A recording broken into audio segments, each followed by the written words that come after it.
Hi everyone, কেমন আছো তোমরা সবাই? আশা করছি খুব ভালো আছো। তো সামনেই তো রয়েছে দোলযাত্রা বা বসন্ত উৎসব, যেটা অবশ্য আমাদের কাছে প্রেম এবং রঙের উৎসবও। তো আমি আর ভাই বেরিয়ে গেছি রং কিনতে। এত সুন্দর সুন্দর রঙের আবির যে কোনটা ছেড়ে কোনটা নেব, আর যে কালারই নেই না কেন আভা আবির তো একটা নিতেই হবে। তবে শুধুমাত্র রং নয়, আরও অনেক কিছু কিনে তবেই বাড়ি ফিরলাম। এখনো 3 মাসও হয়নি আমার বোনের বিয়ে হয়েছে, আর এই নতুন যুগলের এবার প্রথম রং খেলা। আর প্রথম যে কোনো কিছুই তো ভীষণ স্পেশাল, তাই নিয়ম অনুযায়ী ওদেরকে পাঠানো হচ্ছে দোলের সমস্ত তত্ত্ব।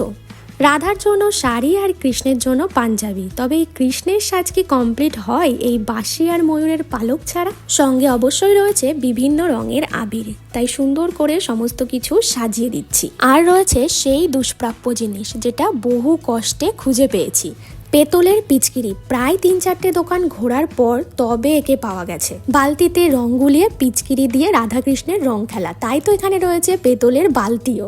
বোন যেহেতু শিব ঠাকুরের ভীষণ ভক্ত, তাই শিব ঠাকুরের জন্য রয়েছে একটা সোনার বেলপাতা, যেটা অবশ্য আমাদের দোকান অর্থাৎ বাবার হাতেরই তৈরি। তত্ত্বগুলো কেমন লাগলো অবশ্যই কমেন্টে জানিও। বাই।